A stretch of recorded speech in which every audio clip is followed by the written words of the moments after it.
జమాతే ఇస్లామీ సంస్థను కేంద్రం 5 ఏళ్ల పాటు నిషేధించిన నేపథ్యంలో ఆ సంస్థకు చెందిన 70 కార్యాలయాలపై పోలీసులు దాడులు చేశారు. ఉగ్రవాద సంస్థ అయిన హిజ్బుల్ ముజాహిద్దీన్ కు జమాతే ఇస్లామీ సంస్థ నిధులు సమకూరుస్తుందనే అనుమానాలపై పోలీసులు దర్యాప్తు చేస్తున్నారు. 52 కోట్ల రూపాయల విలువైన ఆస్తులను సీజ్ చేశారు. జమాతే ఇస్లామీ సంస్థ ముఖ్య నాయకుల బ్యాంక్ అకౌంట్లను కూడా ఫ్రీజ్ చేశారు. గత కొన్ని రోజులుగా ఎన్ఐఏ అధికారులు వేర్పాటువాదుల ఇళ్లలో సోదాలు జరుపుతూ వచ్చారు. వారు సేకరించిన సమాచారంతో ఈ చర్యలు తీసుకున్నారు. జమాతే ఇస్లామీకి చెందిన 140 మందిని అదుపులోకి తీసుకున్నారు.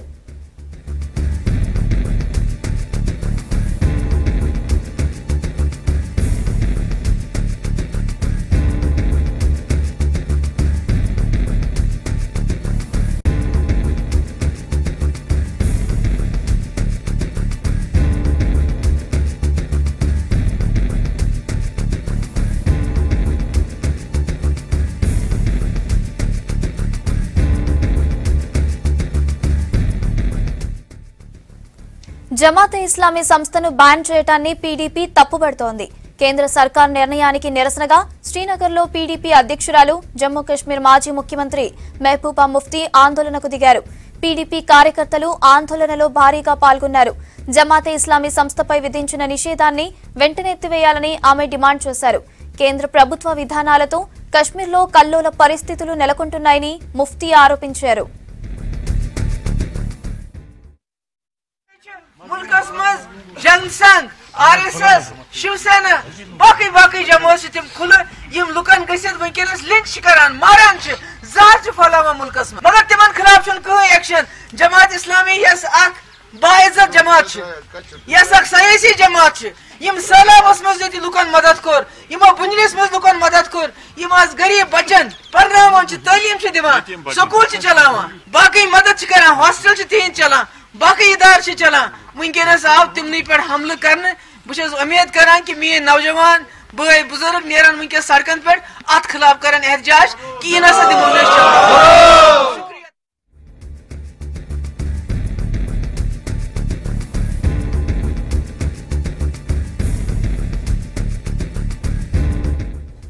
జమాతే ఇస్లామీ సంస్థను కేంద్రం 5 ఏళ్ల పాటు నిషేధించిన నేపథ్యంలో ఆ సంస్థకు చెందిన 70 కార్యాలయాలపై పోలీసులు దాడులు చేశారు. ఉగ్రవాద సంస్థ అయిన హిజ్బుల్ ముజాహిద్దీన్ కు జమాతే ఇస్లామీ సంస్థ నిధులు సమకూరుస్తుందనే అనుమానాలపై పోలీసులు దర్యాప్తు చేస్తున్నారు. 52 కోట్ల రూపాయల విలువైన ఆస్తులను సీజ్ చేశారు.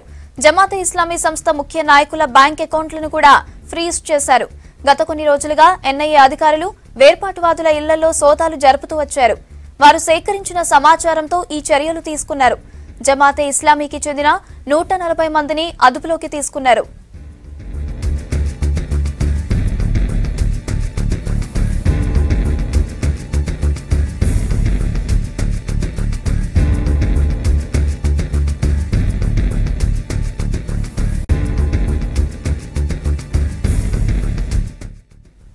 జమాతే ఇస్లామీ సంస్థపై కేంద్రం కఠిన చర్యలు. అభినందన్ విడతల తర్వాత తాజా పరిణామాలపై మరిన్ని అప్డేట్స్ భరత్ అందిస్తారు. భరత్, చెప్పండి, జమాతే ఇస్లామీ సంస్థపై నిషేధాన్ని ఎలా చూడాలి? కేంద్రం నిర్ణయాన్ని వ్యతిరేకిస్తూ మెహబూబా ముఫ్తీ ఆందోళన చేస్తున్నారు కదా, దీన్ని ఎలా అర్థం చేసుకోవాలి? అంటే 2 రోజుల క్రితం కేంద్ర హోంశాఖ ఒక నిర్ణయం తీసుకుంది. చట్ట వ్యతిరేక కార్యకలాపాల నిరోధక చట్టం ప్రకారం 5 సంవత్సరాల పాటు జమాతే ఇస్లామీ కశ్మీర్ శాఖను పూర్తిగా నిషేధిస్తూ నిర్ణయం తీసుకుంది. అది నిషేధిత సంస్థ జాబితాలో చేర్చిన వెంటనే గత 3 రోజులుగా ఆ సంస్థ సభ్యులకు సంబంధించిన నివాసాల మీద, ఆఫీసుల మీద రైడ్స్ జరుగుతున్నాయి. దాదాపు 52 కోట్ల రూపాయల విలువైన ఆస్తుల్ని కూడా కేంద్రం అటాచ్ చేసింది. ప్రధాన అభియోగం ఏంటంటే జమాతే ఇస్లామీ సంస్థ మీద ఉగ్రవాద సంస్థలకు, వేర్పాటువాదులకు పూర్తిగా సహకారం అందిస్తున్నారు. హిజ్బుల్ ముజాహిదీన్ ఉగ్రవాద సంస్థకు జమాతే ఇస్లామీ సంస్థనే ఫండింగ్ చేస్తుంది. హిజ్బుల్ ముజాహిదీన్ ఉగ్రవాద సంస్థ పూర్తిగా కూడా జమాతే ఇస్లామీ ఆధీనంలో ఉంది అన్న ఆరోపణల నేపథ్యంలో కేంద్ర ప్రభుత్వం ఈ నిర్ణయం తీసుకుంది. సో ఇప్పుడు అది నిషేధిత సంస్థ కాబట్టి ఆ నిషేధిత సంస్థలో ఉన్న సభ్యులందరినీ కూడా అదుపులోకి తీసుకుంటున్నారు కేంద్రం. అదేవిధంగా దానికి సంబంధించిన ప్రాపర్టీస్ కూడా సీజ్ చేశారు. అయితే ఇవాళ పీడీపీతో పాటు స్థానిక నేషనల్ కాన్ఫరెన్స్ కూడా ఈ జమాతే ఇస్లాం మీద నిషేధం విధించడాన్ని తప్పుపడుతున్నాయి. మెహబూబా ముఫ్తీ ఇవాళ శ్రీనగర్లో చాలా పెద్ద ప్రొటెస్ట్ చేశారు. జమాతే ఇస్లామీని ఏదైతే బ్యాన్ చేయడం ఉందో అది పూర్తిగా తప్పు చర్య. ఒకవేళ జమాతే ఇస్లామీని కనుక బ్యాన్ చేస్తే హిందూ అవుట్ఫిట్ సంస్థల్ని కూడా బ్యాన్ చేయాలి, ఆర్ఎస్ఎస్ లాంటి సంస్థలు కూడా బ్యాన్ చేయాలంటూ ఆమె డిమాండ్ చేశారు. అయితే అక్కడ దాన్ని భద్రతా బలగాలు అడ్డుకున్నాయి ఆ ధర్నాకు సంబంధించిన విషయం. సో ఓవరాల్గా ఒక అంటే రీజనల్ పార్టీస్, రాష్ట్రంలో ఉన్న ప్రాంతీయ పార్టీలు అటు పీడీపీ కానీ ఎన్సీ కానీ జమాతే ఇస్లామీ సంస్థకు సంబంధించిన యాక్టివిటీస్ని ఆపడాన్ని వాళ్ళు తప్పుపడుతున్నారు. అదే సమయంలో ఎన్ఐఏ కూడా చాలా దూకుడుగా ముందుకెళ్తోంది. వేర్పాటువాదుల అందరి ఇళ్ల మీద కూడా దాడి చేసింది. మిర్వాయిజ్ ఉమర్ ఫరూక్ వేర్పాటువాది, అతని ఇంట్లో 2-3 పరికరాలు కనుగొన్నారని చెప్తున్నారు. ఇంకా అటు ఎన్ఐఏ అఫీషియల్గా వెల్లడించలేదు కానీ పాకిస్తాన్తో నేరుగా సంభాషించేందుకు హాట్లైన్ ఉంది మిర్వాయిజ్ ఉమర్ ఫరూక్కు. అదేవిధంగా ఈ వేర్పాటువాదుల నేతల అందరి ఇళ్లలోనూ చాలా పెద్ద ఎత్తున లెటర్ ప్యాడ్స్ స్వాధీనం చేసుకున్నాం. ఈ వేర్పాటువాదుల లెటర్ ప్యాడ్స్కు వీళ్ళు ఏదైనా పాకిస్తాన్ వీసా మంజూరు చేయాలన్నా, లేకపోతే పాకిస్తాన్ సంబంధించిన ఎడ్యుకేషనల్ ఇన్స్టిట్యూషన్స్లో విద్యా సంస్థల్లో అడ్మిషన్లు కావాలన్నా ఈ వేర్పాటువాదుల లెటర్ ప్యాడ్స్ ఇస్తే చాలు వాళ్ళకి అక్కడ అడ్మిషన్ ఇస్తున్నారు. సో పాకిస్తాన్ వాళ్ళ లెటర్ ప్యాడ్కు అక్కడి ప్రజాప్రతినిధుల కంటే అక్కడి ఎంపీల కంటే కూడా ఎక్కువ వాల్యూ ఇస్తోందన్నది ఎన్ఐఏకు సంబంధించిన ప్రధాన అభియోగం. చాలా పెద్ద ఎత్తున లెటర్ ప్యాడ్స్ అయితే స్వాధీనం చేసుకున్నారు. మొత్తానికి అటు జమాతే ఇస్లామీ కానీ ఇటు వేర్పాటువాదుల మీద అయితే ఖచ్చితంగా చాలా కఠినంగా అయితే కొద్ది రోజులుగా ఎన్ఐఏ వ్యవహరిస్తుందని చెప్పొచ్చు. అదేవిధంగా ఇప్పుడు చూసుకున్నట్టయితే భారత్ పాక్ ఉద్రిక్తతల నడుమ సంజోతా ఎక్స్ప్రెస్ నడపడానికి 2 దేశాలు అంగీకరించినట్టు తెలుస్తోంది. మరి దీన్ని ఎలా చూడాలి? అంటే దాదాపు 43 సంవత్సరాలుగా సంజోతా ఎక్స్ప్రెస్ భారత్ పాక్ మధ్య కంటిన్యూస్గా నడుస్తుంది. కార్గిల్ యుద్ధ సమయంలో అనుకోండి, ఆ తర్వాత బాంబ్ బ్లాస్ట్ కూడా జరిగింది సంజోతా ఎక్స్ప్రెస్. అయినా సరే సంజోతా ఎక్స్ప్రెస్ ఆగలేదు, కంటిన్యూస్గా నడుస్తూనే ఉన్న పరిస్థితి. ఢిల్లీ నుంచి లాహోర్ మధ్య ఈ ట్రైన్ నడుస్తుంది. ఢిల్లీ నుంచి అమృత్సర్లోని వాఘా బార్డర్కి రాగానే అటారీ దగ్గర ఈ ట్రైన్ ఆగిపోతుంది. అటారీ నుంచి వాఘా క్రాస్ చేసి అక్కడ వేరే ట్రైన్ ఎక్కాల్సి ఉంటుంది. వాఘా నుంచి లాహోర్ వరకు మళ్ళీ ఆ ట్రైన్ నడుస్తుంది. గతంలో ఒకటే బోగి నడిచేది, ఢిల్లీ నుంచి నేరుగా లాహోర్కి వెళ్ళేది, లాహోర్ నుంచి ఢిల్లీకి వచ్చేది. అయితే క్రమక్రమంగా భద్రతా చర్యలో భాగంగా ఢిల్లీ నుంచి మన బార్డర్ వరకు ఒక ట్రైను, ఆ తర్వాత వెంటనే ఇంకో ట్రైన్ మార్చాల్సి ఉండేది. అయితే ఇటీవల జరిగిన ఎయిర్ స్ట్రైక్స్ కారణంగా పాకిస్తాన్ మొట్టమొదట ఈ సంజోతా ఎక్స్ప్రెస్ను రద్దు చేసింది, లాహోర్లోనే ఆపేసింది, అక్కడి నుంచి ట్రైన్ బయలుదేరకుండా. దీంతో ఇండియా కూడా ఆ ట్రైన్ ఆపేసింది.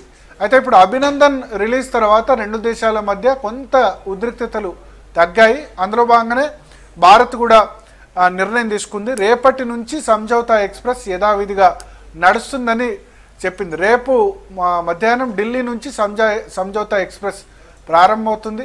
దాదాపు 43 ఇయర్స్గా సిమ్లా ఒప్పందం తర్వాత ఈ సంజోతా ఎక్స్ప్రెస్ అన్నది ప్రారంభమైంది. బంగ్లాదేశ్ యుద్ధంలో పాకిస్తాన్ ఓడించిన తర్వాత, ఆ తర్వాత సిమ్లా ఒప్పందం తర్వాత ప్రారంభమైన ట్రైన్ కాబట్టి, చాలా పురాతనమైన ట్రైన్ కాబట్టి ఇది పూర్తిగా బంద్ అవుతుందా అని ఒక దశలో అనుకున్నారు. బట్ 3-4 రోజుల్లోనే కొంత ఉద్రిక్తతలు తగ్గాయి. అటు భారత ప్రభుత్వం, ఇటు పాకిస్తాన్ ప్రభుత్వం 2 కూడా అంగీకరించాయి. ఒక విధంగా చెప్పాలంటే ఈ సంజోతా ఎక్స్ప్రెస్ను మళ్ళీ రద్దు చేసిన తర్వాత ఈ 3-4 రోజుల్లోనే పునఃప్రారంభించడం అనేది 2 దేశాల వైఖరిలో కూడా కొంత అంటే ఉద్రిక్తతలు తగ్గించడంలో భాగంగానే ఈ చర్య తీసుకున్నారని మనం చెప్పాల్సి ఉంటుంది. అదేవిధంగా ఇమ్రాన్ కు నోబెల్ పీస్ ప్రైజ్ ఇవ్వాలన్న డిమాండ్లు పాక్ లో ఊపందుకున్నాయి. దీనికి సంబంధించిన అప్డేట్స్ ఏంటి? అంటే నిన్న సాయంత్రం నుంచి కూడా కొద్దిమంది పాకిస్తాన్ పౌరులు ఆన్లైన్లో పిటిషన్ స్టార్ట్ చేశారు.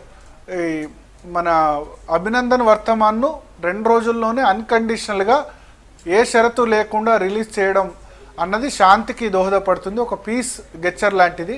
దీనికి పాకిస్తాన్లో ఎన్ని ఒత్తిళ్లు ఉన్నా సరే ఇమ్రాన్ ఖాన్ ఆ నిర్ణయం తీసుకున్నారు కాబట్టి ఆయనకు నోబెల్ శాంతి బహుమతి ఇవ్వాలంటూ కొద్దిమంది ఆన్లైన్లో పిటిషన్ దాఖలు చేశారు. ఆ తర్వాత దాన్ని ఏకంగా ఈ పాకిస్తాన్ తెహ్రీక్ ఏ ఇన్సాఫ్ పార్టీ, ఇమ్రాన్ ఖాన్ పార్టీ ఏదైతే ఉందో ఆ పార్టీకి సంబంధించిన వాళ్ళు చాలా యాక్టివ్గా దాన్ని ఆన్లైన్లో క్యాంపెయిన్ చేస్తున్నారు. ఇవాళ పాకిస్తాన్ ఇన్ఫర్మేషన్ మినిస్టర్ కూడా వాళ్ళ నేషనల్ అసెంబ్లీలో ఒక మెమొరాండం, ఒక తీర్మానం లాంటిది ప్రవేశపెట్టారు ఇమ్రాన్ ఖాన్కు నోబెల్ శాంతి బహుమతి ఇవ్వాలంటూ. అయితే దీనికే శాంతి బహుమతి ఇస్తారు అంటే ఇక అంతకన్నా ఇంకా అర్థమే ఉండదు. ఒకవేళ ఆయన ఇంకా ఓకే, ఒక మంచి గెచ్చర్ అయితే తీసుకున్నారు, ఒక మంచి చర్య అయితే ఇమ్రాన్ ఖాన్ తీసుకున్నారు. ఇంకా జైషే మహమ్మద్ లాంటి ఉగ్రవాద సంస్థల్ని కనుక తుదముట్టిస్తే, లేకపోతే అక్కడ ఉగ్రవాదులకు వ్యతిరేకంగా కనుక ఆయన చిత్తశుద్ధితో ఉన్నానని చెప్తే, ఫైట్ చేస్తే కనుక డెఫినెట్గా దానికి అర్థం ఉంటుంది. అంటే పాకిస్తాన్లో ఒక మూమెంట్ ప్రస్తుతం ప్రారంభమైంది దీనికి సంబంధించి ఇవ్వాలని. అయితే భారత విదేశాంగ శాఖ కానీ లేదా భారత వర్గాలు మాత్రం ఇది ఏమాత్రం సరిపోదు, దీనికే నోబెల్ శాంతి బహుమతి అంటే ఎట్లా, అసలు అశాంతికి కారణమే పాకిస్తాన్లోని ఉగ్రవాద స్థావరాలు, ఆ అశాంతికి కారణమైన ఉగ్రవాద స్థావరాలని ధ్వంసం ముందు చేయాలి, చేసిన తర్వాత పాకిస్తాన్ మిగతా తన చిత్తశుద్ధిని నిరూపించుకోవాలి అని ఖచ్చితంగా మన సైడ్ నుంచి అయితే కామెంట్స్ వస్తున్నాయి. అంటే ఇది డిమాండ్ అన్నది అక్కడ పాకిస్తాన్లో ఇమ్రాన్ ఖాన్ అభిమానులు కొద్దిమంది చేసేవి. అయితే కొంచెం అభినందన వర్తమానం రిలీజ్ చేయడం ద్వారా మిగతా వాళ్ళకంటే ఇమ్రాన్ ఖాన్, మిగతా పర్వేజ్ ముషరఫ్ కానీ నవాజ్ షరీఫ్ కానీ వాళ్ళతో పోలిస్తే కొంత పేరు ప్రఖ్యాతులు ఇండియాలో కూడా పర్లేదు, ఇతను అన్కండిషనల్గా రిలీజ్ చేశాడు అన్న టాక్ అయితే డెఫినెట్గా వచ్చింది. అంటే అతను ఏ కారణంతో చేశాడో, ఎస్పెషల్లీ అతని మీద అంతర్జాతీయ సమాజం నుంచి తీవ్ర ఒత్తిడి ఉంది, తర్వాత యుద్ధం చేసే పరిస్థితిలో పాకిస్తాన్ లేదు, ఆర్థికంగా కూడా చితికిపోయింది, ఇవన్నిటి దృష్ట్యా చేశాడో ఇంకేం చేశాడో కానీ ఆ 2 రోజుల్లోనే రిలీజ్ చేయడం పట్ల కొంచెం సాఫ్ట్ కార్నర్ అయితే వ్యక్తమైంది. దీన్ని అదే విధంగా ఇమ్రాన్ ఖాన్ కొనసాగించాల్సిన అవసరం ఉంది. నోబెల్ శాంతి బహుమతి అన్నది అది చాలా పెద్ద జోక్, దీనికే నోబెల్ శాంతి బహుమతి ఇస్తారంటే. బట్ ఇంకా శాంతి చర్యలో ఇమ్రాన్ ఖాన్ నుంచి ఇంకొక 2 అడుగులు ముందుకు పడాల్సి ఉంది, ఎస్పెషల్లీ ఈ జైషే మహమ్మద్ విషయంలో. ఎందుకంటే ఇవాళ వాళ్ళ ఫారెన్ మినిస్టర్ మాట్లాడుతూ నిన్న జైషే మహమ్మద్ ఉగ్రవాద సంస్థ అధినేత మౌలానా మసూద్ అజార్ తమ దేశంలో ఉన్నాడని అంగీకరించాడు. కానీ ఇవాళ మళ్ళీ ఆయన ఒక ఛానల్తో మాట్లాడుతూ, బీబీసీతో మాట్లాడుతూ అసలు మసూద్ అజార్కు లేకపోతే జైషే మహమ్మద్ ఉగ్రవాద సంస్థకు పుల్వామా అటాక్కు సంబంధం ఏది లేదు అన్న రీతిలో మాట్లాడారు, సంబంధం ఉండకపోవచ్చు అన్న రీతిలో మాట్లాడారు. వాళ్ళే 10-15 నిమిషాల్లో అటాక్ జరిగిన 10-15 నిమిషాలకే మేమే దాడి చేసామని క్లెయిమ్ చేశారు. ఇప్పుడు ప్రపంచ సమాజం అంతా ఒత్తిడి తీసుకొచ్చేసరికి ఆ జైషే మహమ్మదే ఇప్పుడు వెనక్కిపోతుంది, ఎందుకంటే అందరి టార్గెట్ లిస్ట్లో ఉంది కాబట్టి. సో ఆ విధంగా ఫ్లిప్ ఫ్లాప్ అయితే ఖచ్చితంగా జరిగింది.